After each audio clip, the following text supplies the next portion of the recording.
Good morning বন্ধুরা, সবাই কেমন আছো? আশা করি সবাই ভালো আছো। তো বন্ধুরা, এই যে দেখতে পাচ্ছ সকাল সকাল বেরিয়ে পড়লাম আজকে গাড়ি নিয়ে। আজকে যাচ্ছি উমরপুর তালাইমোড় জঙ্গিপুর।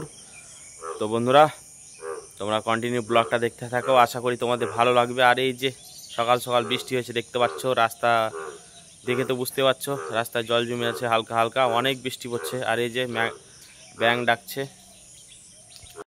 তো বন্ধুরা, এই যে দেখতে পাচ্ছ কিন্তু দেখতে দেখতে কিন্তু আমরা চলে এলাম এখন সাগরদিঘি, এই যে রেলের ধার। তো এখন আমরা সাগরদিঘি রেলগেট পার করবো আর কিছুটা যেই। তো দেখতে পাচ্ছ ঢালাই রাস্তা আর আকাশটা কত সুন্দর লাগছে বন্ধুরা, ওয়েদারটা কত সুন্দর, বৃষ্টি ভেজা ওয়েদার। বুঝতেই পারছো বন্ধুরা কত সুন্দর একটা ভিউ তোমাদেরকে দেখাচ্ছি, তোমাদের সাথে শেয়ার করছি। তো তোমরা কন্টিনিউ ব্লগটা দেখো বন্ধুরা। এই যে সাগরদিঘি রেলগেট ঢুকছি আমরা, আর কিছুক্ষণের ভিতরে হয়তো আমরা পৌঁছে যাব। তো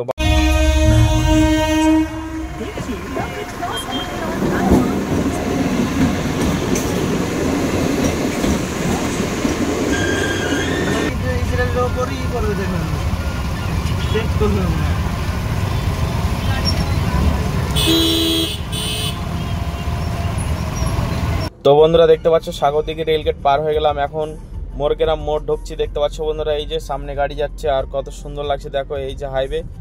তো দেখতে পাচ্ছ একটা লরি যাচ্ছে, কত সুন্দর আর দারুণ ভিউটা বন্ধুরা। আকাশের ভিউটা কেমন লাগছে তো শুধু তোমরা একটু কমেন্ট করো।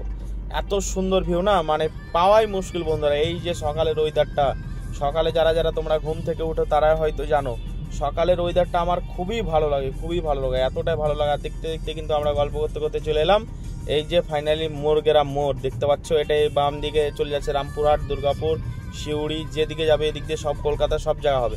আর আমরা সোজা চলে যাচ্ছি কিন্তু মালদা রোডে যাচ্ছি বন্ধুরা। তো বন্ধুরা সঙ্গে থেকো।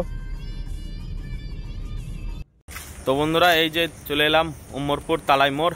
তো এখানে এই যে এটা নার্সিং হোম। তো এই নার্সিং হোমে চলে এলাম, নার্সিং হোমটার নাম তোমাদেরকে দেখাচ্ছি।